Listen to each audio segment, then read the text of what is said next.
करेंगे, उसकी ma'am timing क्या होगी? बिल ऑफ एक्सपोर्ट के लिए टाइमिंग क्या होती है? ऐसा होता है कि देखिए, जिस समय यहाँ पे क्या होता है कि हमारा सामान हमारे पास है ना, बिल्कुल अगर हम लेमैन्स लैंग्वेज में बात करें कृष्ण गोपाल, तो हमारा बिल ऑफ एक्सपोर्ट यूज़ कब होता है? जब आप लैंड के थ्रू एक्सपोर्ट करना चाहते हैं। ठीक है, मेरा सामान मेरी फैक्ट्री में मेरे पास रखा हुआ है, जब मैं पोर्ट पे वो सामान कस्टम एरिया पे डालना चाहती हूँ तो मुझे क्या करना पड़ेगा? बिल ऑफ एक्सपोर्ट फाइल करना पड़ेगा। इसका मतलब यानी अगर आप ये चाहते हैं कि प्रॉपर ऑफिसर आपका सामान कस्टम एरिया में रखने दें, तो उसके पहले आप बिल ऑफ एक्सपोर्ट फाइल कीजिए। आप बिल ऑफ एक्सपोर्ट देंगे तो ही प्रॉपर ऑफिसर आपको अलाउ करेगा कि आपका सामान कस्टम एरिया में रखा जाए। ठीक है, तो उसके टाइम पीरियड की नहीं टेंशन है, क्योंकि वहां पे हम पहले बिल ऑफ एक्सपोर्ट फाइल करेंगे, फिर हमारा सामान कस्टम एरिया में रखा जाएगा। लेकिन बिल ऑफ एंट्री का टाइम पीरियड इंपॉर्टेंट है, क्योंकि बिल ऑफ एंट्री के केस में क्या होता है? हमारा गुड्स कस्टम एरिया में रखा रहता है, हम एक लिमिटेड टाइम के बाद वहां पे सामान नहीं रख सकते, so we have to take it out. हमें कस्टम एरिया से गुड्स को रिमूव करना पड़ता है। ठीक, और कुछ?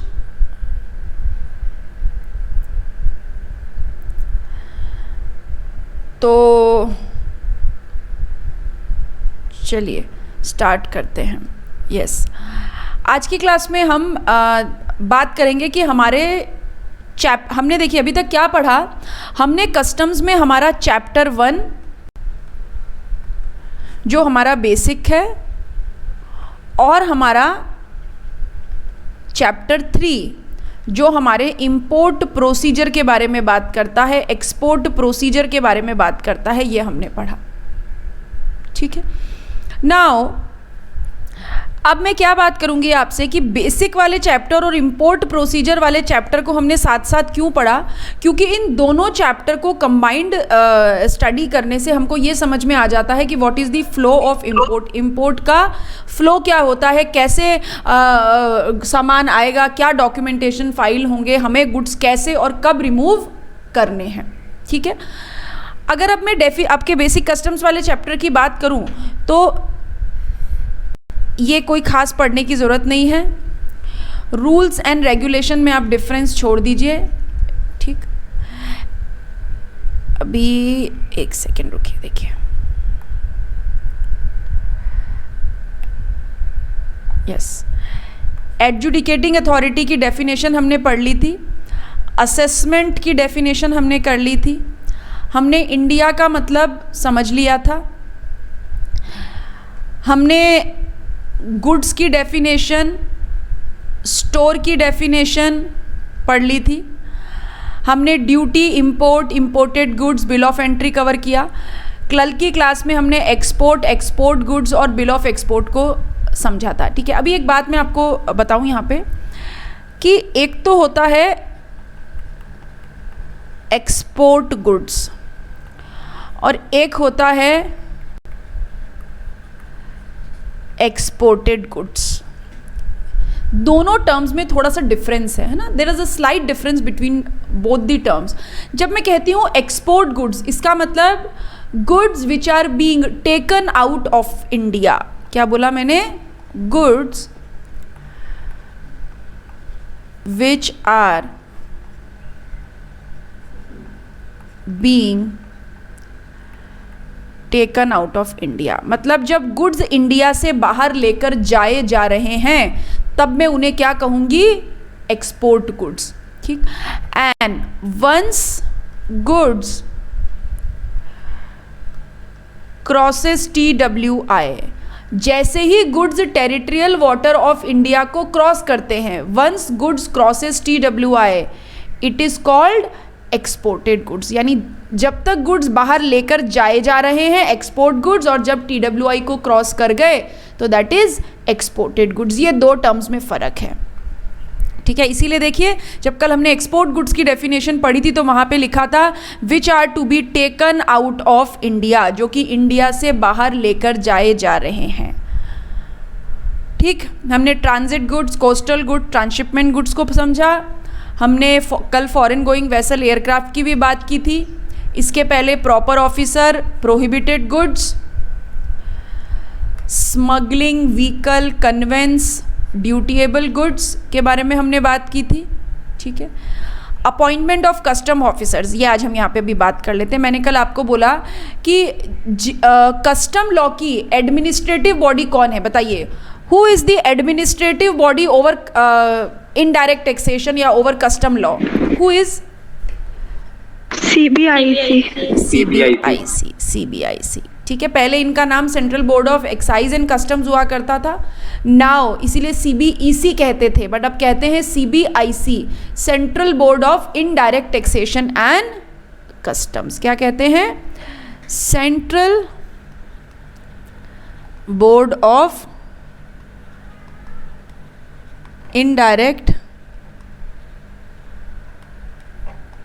टैक्सेशन एंड कस्टम्स, ठीक है। Central board of indirect taxation and customs कहते हैं। अभी क्योंकि एडमिनिस्ट्रेटिव बॉडी सीबीआईसी है, यानी कस्टम के घर में किसको कौन सा काम करना है ये कौन बताएगा? सीबीआईसी बताएगा। यानी सीबीआईसी में ऑथराइज चीफ कमिश्नर और assistant commissioner to appoint officers below the rank of assistant commissioner. यानी सीबीआईसी अपने हिसाब से chief commissioner of customs, commissioner of customs या असिस्टेंट कमिश्नर ऑफ कस्टम्स को पावर देता है कि आप एसी से नीचे बिलो रैंक के ऑफिसर्स को कैसे अपॉइंट करेंगे, ठीक है। This is the appointment of officer. और कस्टम लॉ में हर ऑफिसर प्रॉपर ऑफिसर कहलाता है। जिसको जहां जैसी पावर दी गई है वो उस पावर के लिए प्रॉपर ऑफिसर कहलाएगा। हमने कस्टम एरिया, कस्टम स्टेशन की डेफिनेशन को पढ़ा था, ठीक है। नाउ अब this is a charging section. Custom law में सबसे इंपॉर्टेंट सेक्शन है section 12, that is the charging section. अब ये चार्जिंग सेक्शन का क्या पर्सपेक्टिव है, what is the important behind the charging section? जैसे हम कहते हैं कि मेरे पास मोबाइल है, राइट, मेरे पास फ़ोन है। ये मेरा मोबाइल चलेगा कब? जब चार्ज होगा। जब तक चार्ज नहीं होगा तब तक मोबाइल चलेगा नहीं। यानी बिना चार्जिंग के ये मोबाइल क्या चीज़ है? एक खाली डब्बा, that is of no use. इसी तरीके से कस्टम एक्ट को चार्ज करना बहुत ज़रूरी है। और कस्टम एक्ट कैसे चार्ज होगा? सेक्शन 12 चार्जिंग सेक्शन से चार्ज होगा। और चार्जिंग सेक्शन हमारा क्या कहता है? देखिए सुनिए क्या कहता है चार्जिंग सेक्शन। चार्जिंग सेक्शन कहता है duties of customs shall be levied on goods, ठीक है। Duties of customs, duties of customs का मतलब क्या? ड्यूटीज ऑफ कस्टम्स का मतलब इट में भी इम्पोर्ट ड्यूटी, और अगर इफेक्टिव है, अगर लगी हुई है कभी कभी, तो इट में भी एक्सपोर्ट ड्यूटी। इम्पोर्ट ड्यूटी और एक्सपोर्ट ड्यूटी दोनों कहाँ पे दी हुई है? कहाँ से पता चलती है मुझे इम्पोर्ट ड्यूटी और कस्टम ड्यूटी? कहाँ से पता चलती है मुझे?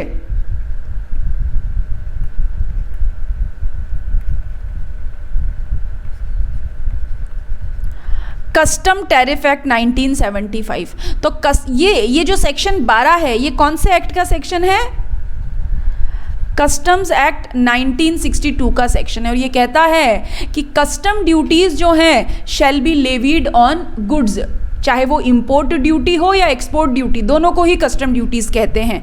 वो किस पे लेवी होती है? लेवी का मतलब होता है इम्पोज। किस पे इम्पोज होती है? गुड्स पे इम्पोज होती है। कौन से गुड्स पे? केवल उन गुड्स पे विच शुड बी इम्पोर्टेड और एक्सपोर्टेड फ्रॉम इंडिया। ये मैंने आपको पहले भी, सबसे पहले जब कस्टम हमने शुरू किया था, ये दो ही टर्म मैंने आपको बताई थी।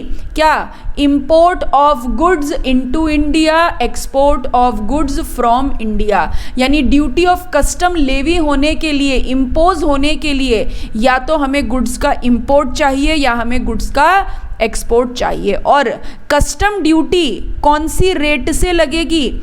उस रेट से लगेगी जो कि कस्टम्स एक्ट 1975 में नोटिफाइड है। यानी कस्टम्स एक्ट 1975 में जो रेट नोटिफाइड है उसी रेट से हमको ड्यूटी पे करनी पड़ेगी, ठीक है।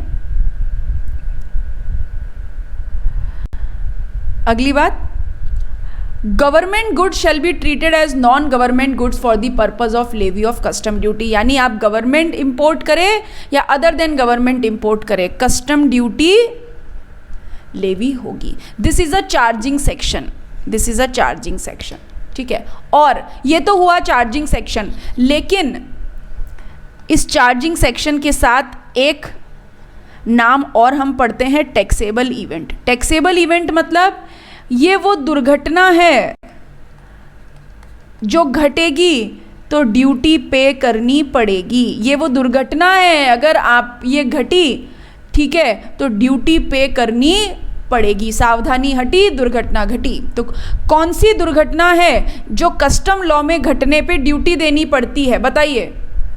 कौन सी ऐसी घटना है जो घटेगी तो ड्यूटी पे करनी पड़ेगी? when duty is liable to be paid in a custom law? Import or export? No, नहीं। Anyone else? Who is going to tell me? Ma'am जब होम कंजप्शन के लिए लेके हाँ, एक्सीलेंट जपनीत, बिल्कुल ठीक।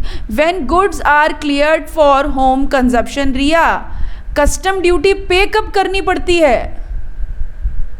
आप जो बोल रहे हो वो लेविबिलिटी है, लेविएबल तो हो गई, लेकिन अगर मेरा माल कस्टम एरिया में पड़ा हुआ है तो मुझे ड्यूटी पे करनी पड़ेगी क्या? पे कब करनी पड़ेगी? When goods are cleared for the purpose of home consumption. जब आप होम कंजप्शन के लिए गुड्स को छुड़वाएंगे तभी गवर्नमेंट आपसे कस्टम ड्यूटी लेगी, ठीक है। बात समझ में आई? तो what is the taxable event?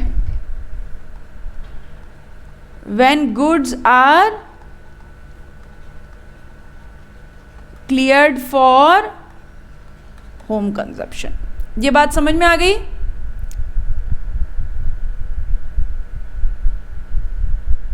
ठीक है। अभी इसमें से यहां से आप ये काट दीजिए, ये जो टेबल बनी हुई है ये काट दीजिए, ठीक है। और यहाँ पे लिख दीजिए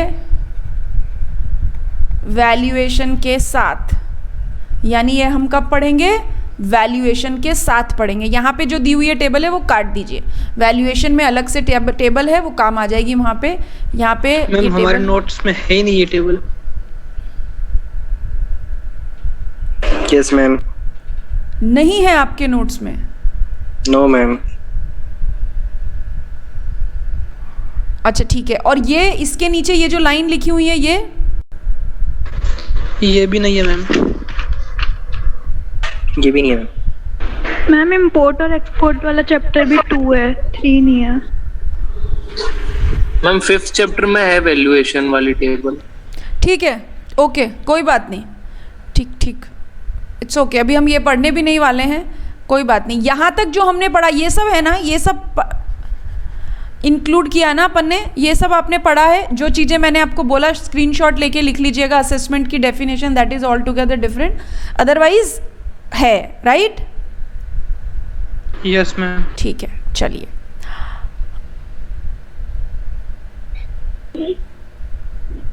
कोई और कुछ बोल? पुराने वाले नोट्स में 5th चैप्टर में दिया हुआ है, इससे पहले वाले नोट्स जो थे। ठीक है, ओके, कोई बात नहीं। चलिए, अब हम क्या शुरू करेंगे? अब आपका ये जो सेकंड चैप्टर है ना, मेरे पास यहाँ पे 3rd चैप्टर है, जो आपको स्क्रीन पे नोट्स दिख रहे हैं, आपके यहाँ पे सेकंड चैप्टर है।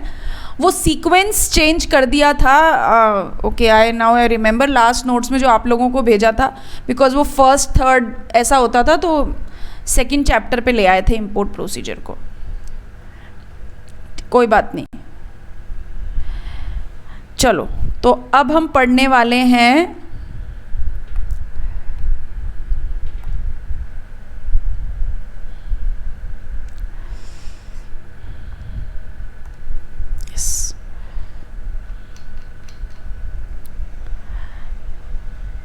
यानी फर्स्ट चैप्टर। आपके नोट्स के हिसाब से हमने फर्स्ट चैप्टर खत्म कर लिया है, बेसिक वाला चैप्टर पूरा पढ़ लिया है। जो जो बातें उसमें पढ़ने की थी वी हैव कवर्ड, राइट? अब आप फर्स्ट चैप्टर आप खुद से भी पढ़ सकते हैं, फर्स्ट चैप्टर में भी कुछ भी पेंडिंग नहीं है। ये बात की क्लैरिटी है ना सबको? फर्स्ट चैप्टर अभी आप खुद से पढ़ सकते हैं। Yes Yes, ma'am. ma'am. हाँ, चलिए अब हम आज क्या शुरू करने वाले हैं? आज अब हम शुरू करने वाले हैं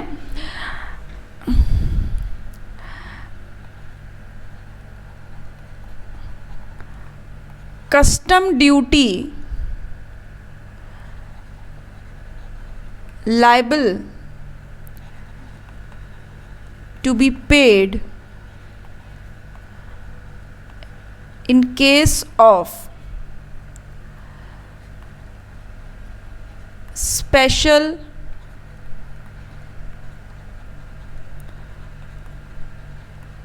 circumstances.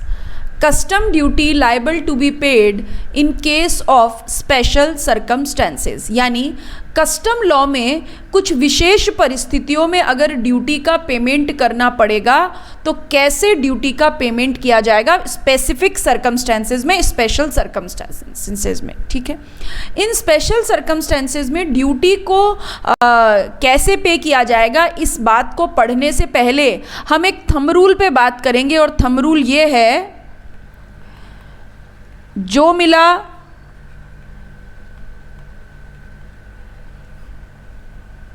जैसा मिला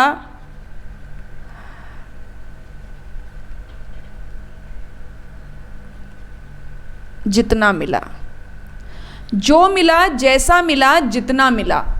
ठीक है, जो मिला जैसा मिला जितना मिला, ये हमारा थंब रूल है। इसी थंब रूल पे हम इन स्पेशल सर्कमस्टेंसेस को पढ़ने वाले हैं।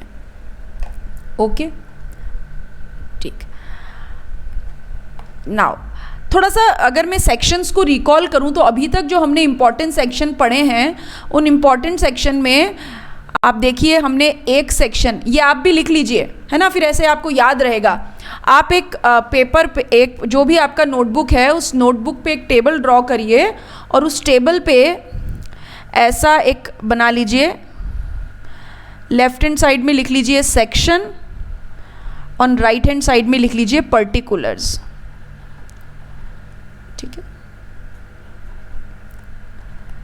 सेक्शन 12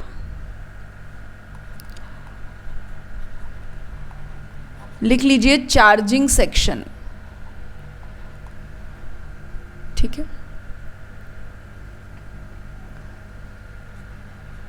अभी तक जो हमने पढ़ा है वो बता रही हूं। Section 46 bill of entry, section 47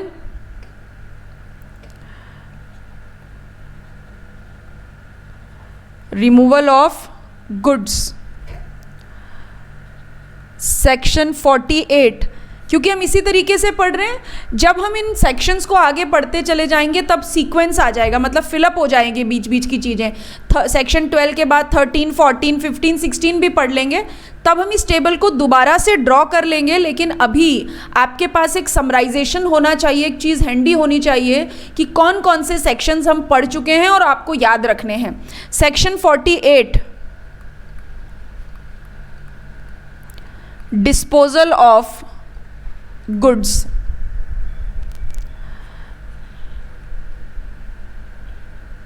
ठीक है।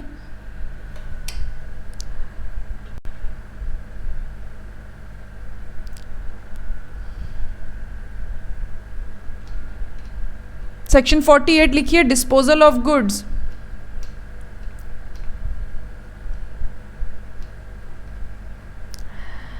इसके बाद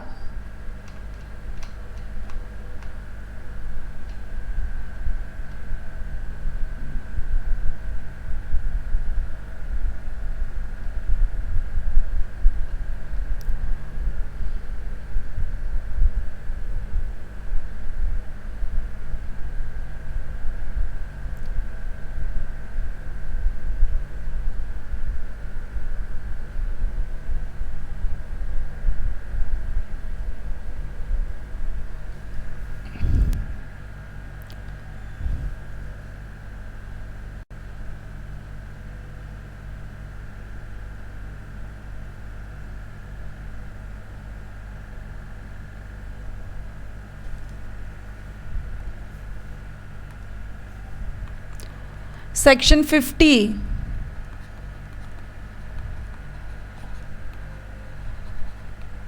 शिपिंग बिल और bill of export.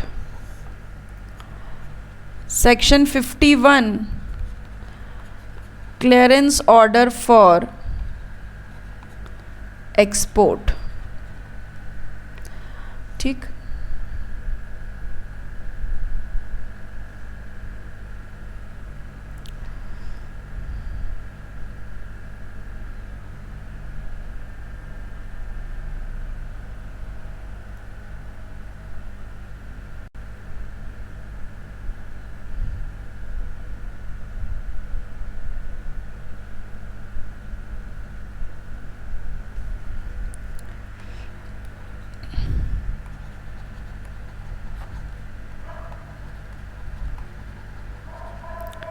entry outward। section 14 no loading without entry outward। section 41 departure manifest। section 29 announcement by PIC in case of import। section 30 arrival manifest। section 31 entry inward। section 32 to 36 unloading in custom area under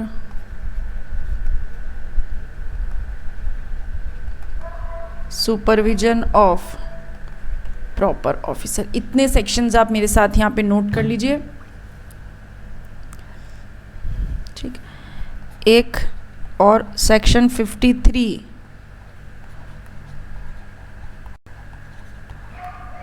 transit goods और section 54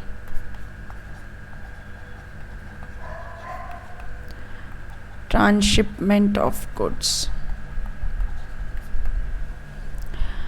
इतना note करके बताइए done क्या, फिर हम आगे बढ़ेंगे।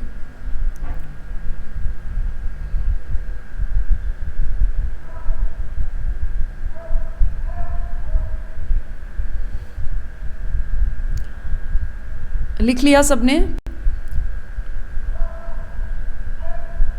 Ma'am थोड़ा नीचे स्वाइप कर दीजिए।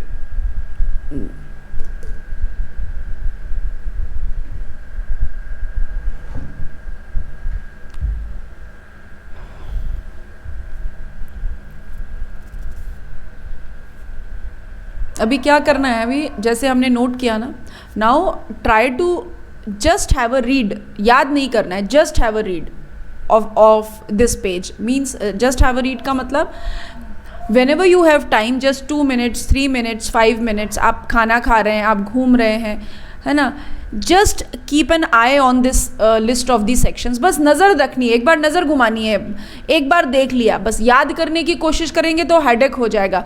जस्ट हैव अ लुक, एक बार आंखों के सामने से निकाल लीजिए, रीड कर लीजिए। ठीक है, ये क्या होता है ना, ये विजुअलाइजेशन का अपना एक बड़ा इम्पैक्ट होता है।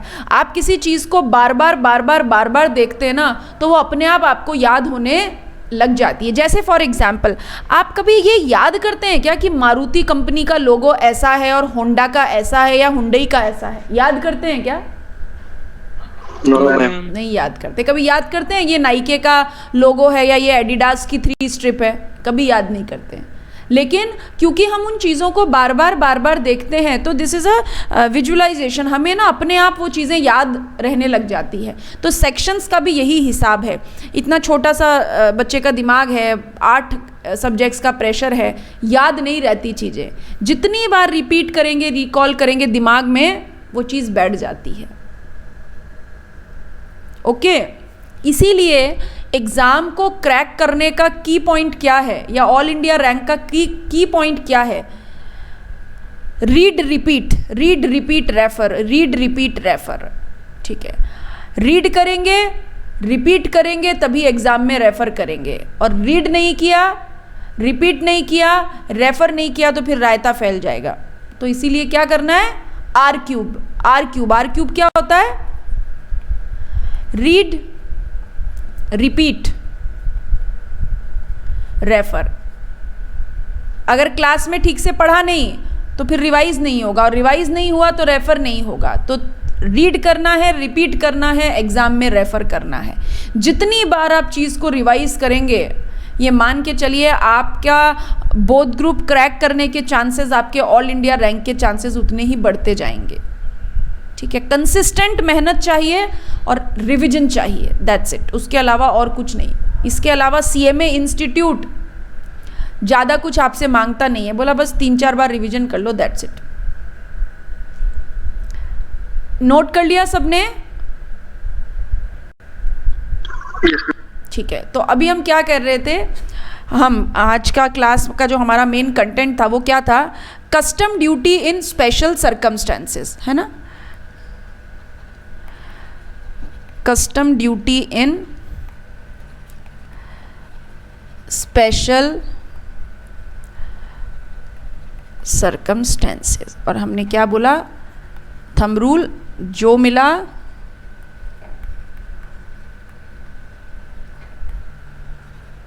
जैसा मिला और जितना मिला। ठीक है, इस सीक्वेंस में हम सबसे पहला सेक्शन जो पढ़ने वाले हैं वो हम पढ़ने वाले हैं सेक्शन 13, दैट इज पिलफ्रिज। ठीक है, सेक्शन 13 जो हम सबसे पहला सेक्शन पढ़ने वाले हैं, पिलफ्रिज। पिलफ्रिज का मतलब होता है छोटी मोटी चोरी या नुकसान। छोटी मोटी चोरी या छोटा मोटा नुकसान, दैट इज कॉल्ड पिलफ्रिज। ठीक है, इस पिलफ्रिज के साथ हम एक और सेक्शन पढ़ेंगे, 2 सेक्शन हम साथ में पढ़ेंगे। सेक्शन 23 पढ़ेंगे, and that is goods lost और डिस्ट्रॉयड। और इसका मतलब है बड़ा नुकसान।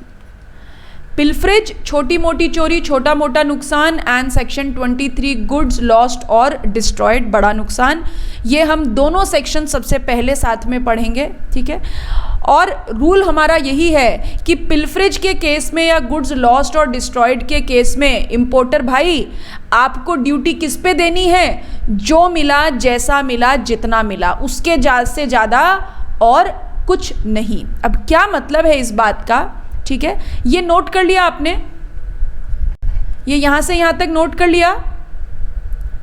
Yes ma'am. ओके, तो चलिए आगे बढ़ेंगे और मेरे साथ में ड्रॉ करेंगे।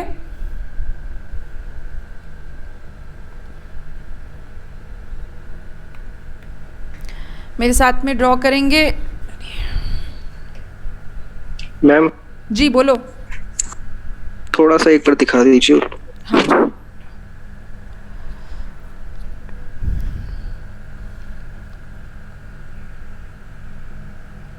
Okay, thank you ma'am. Okay.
लिख रहे हैं ना सब लोग?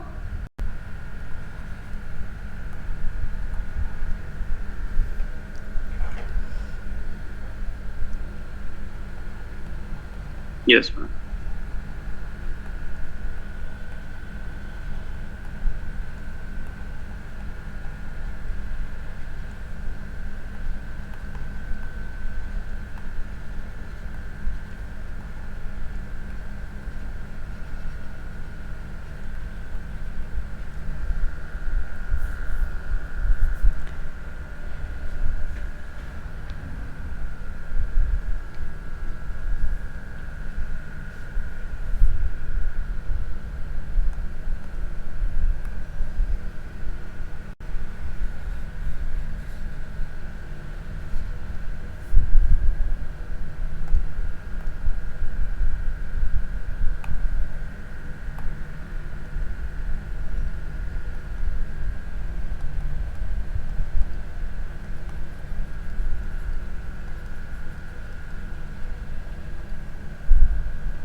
इतना लिख लिया?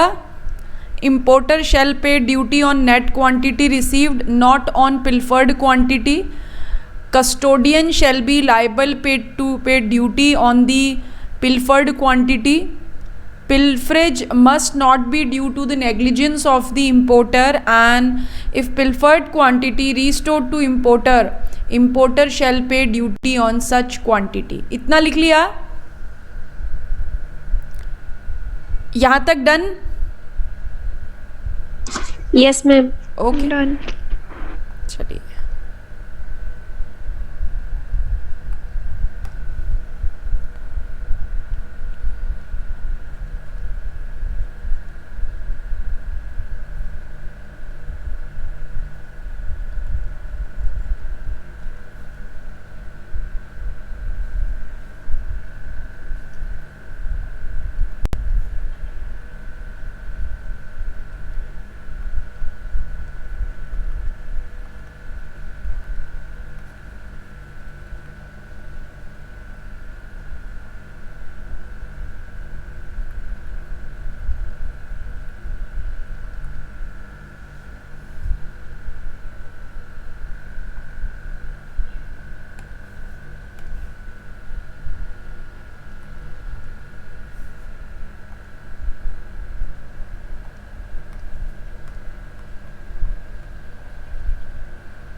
लिख लिया क्या?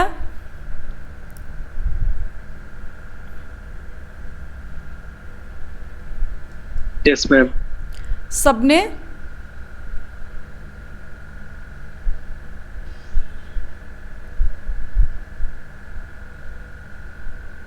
सबने नोट कर लिया?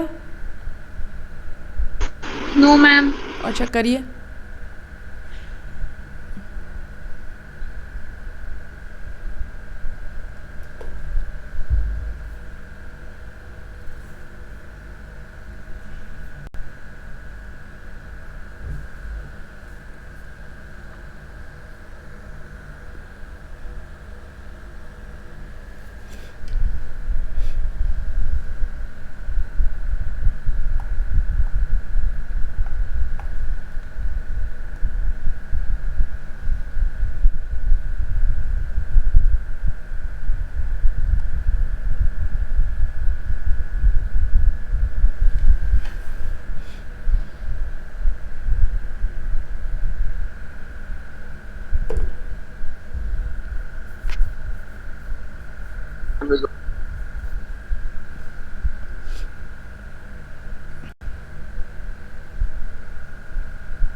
आगे बढ़े? Yes ma'am.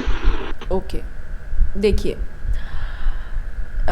सबसे पहले मैं सेक्शन 13 की बात करूं, और सेक्शन 13 पिलफ्रेज है। पिलफ्रेज मतलब छोटी मोटी चोरी, छोटा मोटा नुकसान। मुझे बताइए कि जब एंट्री इनवर्ड मिल जाती है और गुड्स अनलोड होता है, तो गुड्स की अनलोडिंग कहाँ होती है? Where goods is unloaded? Custom area. Custom area में गुड्स अनलोड होता है, बिल्कुल कस्टम एरिया में गुड्स अनलोड होता है पोर्ट पे, ठीक है। और कस्टम एरिया में गुड्स किसकी कस्टडी में रहता है? कस्टोडियन। कस्टोडियन की कस्टडी में रहता है, ठीक है। अब कस्टोडियन की कस्टडी में जब गुड्स पड़ा हुआ है, तो क्या इंपोर्टर का उस गुड्स पे कोई कंट्रोल है क्या? No ma'am. नहीं, कोई कंट्रोल नहीं है। अब हुआ क्या, कस्टम एरिया में क्या हुआ था, एक 100 किलो गेहूं की बोरियां रखी हुई थी। कस्टम एरिया में क्या हुआ था, 100 किलो गेहूं की बोरियां रखी हुई थी, और एक चूहा था वहाँ पे, मोटा चूहा, ठीक है। चूहे ने क्या किया कि छेद कर दिया बोरी में, और उसमें से 200 ग्राम गेहूं खराब कर दिए, इधर उधर बिखेर दिए। अब जब इंपोर्टर को गुड्स रिसीव होंगे, तो 100 किलो गेहूं रिसीव होंगे या 99 किलो 800 ग्राम रिसीव होंगे? 99 किलो। क्या इस नुकसान के लिए इंपोर्टर रिस्पॉन्सिबल है क्या? No ma'am. नहीं। No ma'am. क्या इस छोटे 200 ग्राम के नुकसान को ऐसा कह दूं क्या कि पूरा गेहूं ही बर्बाद हो गया कस्टम एरिया में पड़ा हुआ? No ma'am. ऐसा भी नहीं कह सकते, ठीक नो मैम। अब जब इंपोर्टर अपना गुड्स क्लियर कराने आएगा, तो उसे क्वांटिटी मिलेगी 99 किलो 800 ग्राम। वो ड्यूटी कितने पे देना चाहेगा? जितनी उसने इंपोर्ट की थी, या जो उसे एक्चुअली में रिसीव हुई? मैम जो रिसीव्ड हुई। जो actually में मैम। और इस छोटे नुकसान को टेक्निकल शब्दों में, कस्टम लॉ के शब्दों में हम क्या कहते हैं? पिलफ्रेज। यानी गुड्स के अनलोड होने के बाद जब गुड्स कस्टम एरिया में पड़ा हुआ है और क्लियरेंस ऑर्डर मिलने तक, क्लियरेंस ऑर्डर मिलने तक मतलब, इसको ऐसा बोलूँ, इस लाइन को थोड़ा सा मैं इधर चेंज करती हूँ, एक सेकेंड, ठीक है, ठीक है, इसको ऐसा चेंज करती हूँ। क्लियरेंस ऑर्डर मिलने तक अगर कोई छोटी मोटी चोरी या छोटा मोटा नुकसान हुआ है, तो इंपोर्टर ड्यूटी किस पे देगा? What is the golden rule? जो मिला, जैसा मिला, जितना मिला, यानी इंपोर्टर ड्यूटी किस पे देगा? हाँ, नेट क्वांटिटी पे ड्यूटी देगा। पिलफर्ड क्वांटिटी पे इंपोर्टर ड्यूटी नहीं देगा। पिलफर्ड क्वांटिटी पे इंपोर्टर ड्यूटी नहीं देगा, ठीक है, लेकिन ये पिलफरेज केवल कहाँ होनी चाहिए? कस्टम एरिया में। क्लियरेंस ऑर्डर मिलने से पहले तक पिलफरेज हो जानी चाहिए। और मतलब कब पहले? अनलोडिंग के बाद और क्लियरेंस ऑर्डर मिलने से पहले। यानी पिलफरेज किसके बीच में? अनलोडिंग के बाद और क्लियरेंस ऑर्डर मिलने से पहले। अनलोडिंग के बाद और क्लियरेंस ऑर्डर मिलने से पहले, यानी जब गुड्स कस्टम एरिया में पड़ा हुआ है तब पिलफरेज हुई है, तो कस्टोडियन ही उस पर ड्यूटी पे करेगा, ठीक है। लेकिन मान लीजिए वो जो 200 ग्राम गेहूं इधर उधर बिखरे हुए थे, कस्टोडियन ने इकट्ठे कर लिए, है ना। कस्टोडियन ने उन 200 ग्राम गेहूं को इकट्ठा कर लिया और एक थैली में डाल के इंपोर्टर को दे दिए कि ये लो, ये 200 ग्राम गेहूं का नुकसान हुआ था, ये लो। अगर इंपोर्टर को वो क्वांटिटी रीस्टोर हो गई, मतलब वापस मिल गई, तो क्या अब इंपोर्टर उस पर ड्यूटी देगा या नहीं देगा? देगा मैम। देगा, क्योंकि रूल तो वही है, Yes, ma'am. जो मिला, जैसा मिला, जितना मिला। तो अगर पिलफर्ड क्वांटिटी रिस्टोर हो गई तो इंपोर्टर उस पर ड्यूटी देगा। लेकिन शर्त, ये पिलफरेज में इंपोर्टर की कोई नेग्लिजियंस नहीं होनी चाहिए, इंपोर्टर का कोई रोल नहीं होना चाहिए। जो मिला, जैसा मिला, जितना मिला, यानी ड्यूटी किस पे देगा? नेट क्वांटिटी पे, ग्रॉस माइनस पिलफरेज पे। ये बात समझ में आ गई क्या? Yes ma'am. ये इंपोर्टर के फायदे के लिए है सेक्शन या नहीं है? फायदे के लिए मैम। इंपोर्टर के फायदे के लिए है। जो मिला, जैसा मिला, जितना मिला। बस आज हम इतना ही पढ़